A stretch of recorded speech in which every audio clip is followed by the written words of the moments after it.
Got some breaking news. Senior status federal judge Brinkema in the Eastern District of Virginia has blocked the anti-weaponization fund, that phony slush fund created by Donald Trump, from the embers of a phony lawsuit.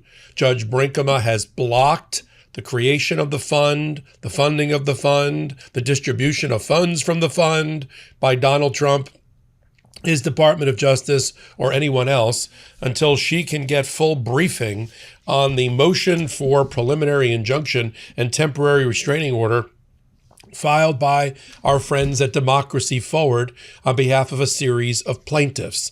The order just came out in the last few moments. Let me read to you from the order, then I'll tell you how we got here. The order is a order on the plaintiffs' motion for expedited briefing schedule. They filed a motion for temporary restraining order. They wanted the judge, in addition, to set a very fast briefing schedule. The judge wants to slow down the briefing schedule until the middle of June, but doesn't want funds distributed at all. So she has used her power to block it and retain the status quo. Here's what Judge Brinkema says.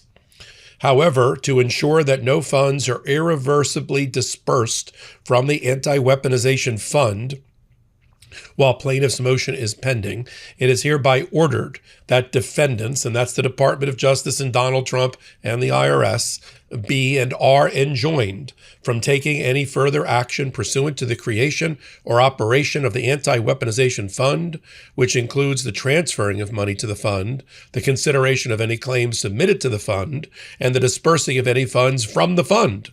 She says in footnote 1, it is important that the status quo be maintained until plaintiff's pending motion has been resolved, especially as plaintiffs allege in their expedited motion that defense counsel, that's the Department of Justice side, was unable to provide assurances of how long the status quo would last and decline plaintiff's request that the government commit to not transferring money to the fund or processing or paying claims until at least June 19 to allow for a less compressed briefing in this case.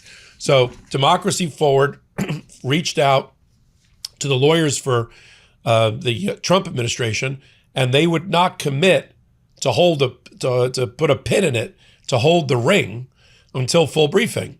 Hence the judge saying, I'm going to do it for you. I'm going to block it. Pardon me.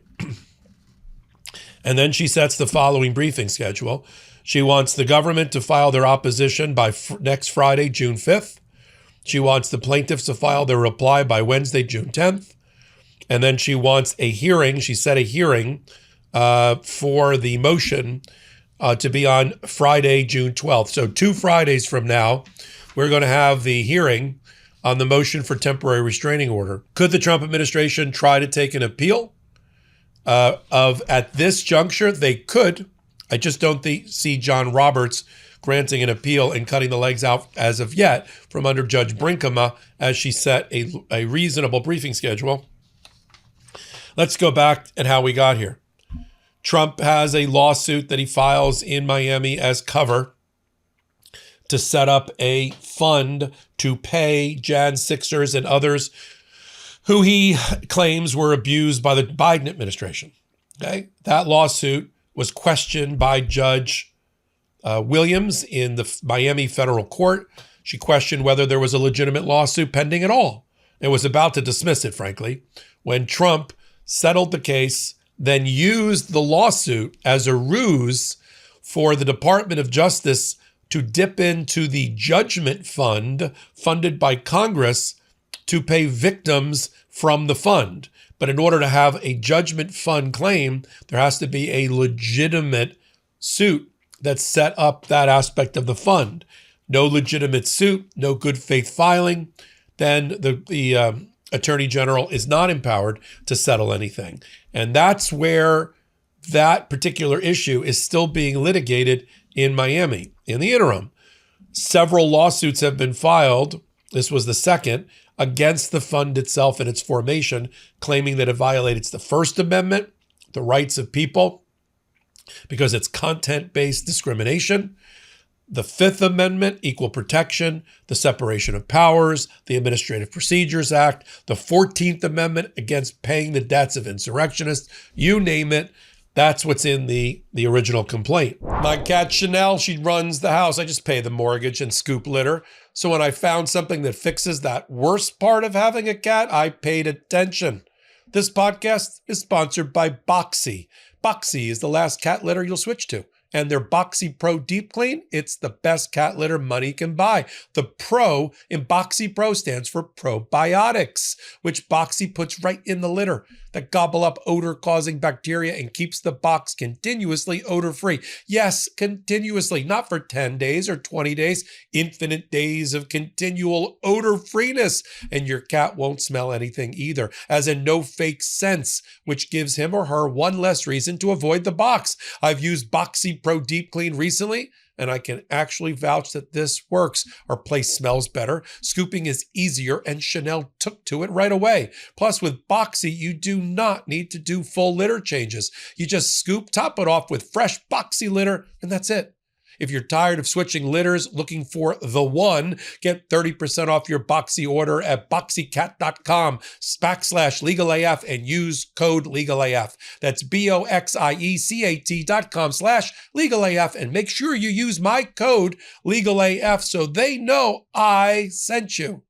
Then, after the lawyers for Democracy Forward, after filing the complaint, reached out to the government and said, listen, if you give us the time to brief it with Judge Brinkema and you agree not to distribute from the fund, because I think there's still gas in the tank, there's still money in the fund, we won't ask the judge for an immediate injunction. And they said, no, we're not going to make that commitment. Hence, Judge Brinkema, based on two motions that were filed, one, a motion for temporary restraining order or for a preliminary injunction with expedited briefing, or for the expedited briefing issue, the judge says, here's what I'm going to do. I'm going to put a pin in this. I'm going to hold the ring through the next 2 Fridays until we have a hearing. Now, there's been reporting, as we all know, that the Senate left and has not returned yet to take up the issue of whether they're going to fund the judgment fund. But the judgment fund already has money in it. And that's the fear of the Democracy Forward plaintiffs, is that they are going to start distributing money, set up this fund, do a quick, a new agency that they don't have the power to establish, and do all of that so quickly that it will harm the plaintiffs. The biggest issue here has to do with standing. Who has standing to object to this weaponization fund? And that's going to be something for Judge Brinkema to decide whether the 4 different types of plaintiffs that are part of this case: Andrew Floyd, a former assistant U.S. attorney, a protester who was unlawfully prosecuted, an anti-abortion group, the city of New Haven, Connecticut, and Common Cause, a leading vote protection entity, whether all or any of them have standing, a particular type of injury, to bring this case really on behalf of the American people. I'm going to be interviewing the head of Democracy Forward over on the Legal AF YouTube channel, and that video will be going up sometime on Friday. But this is important. This is the first order blocking the anti-weaponization fund, even if it's just for the next 2 weeks.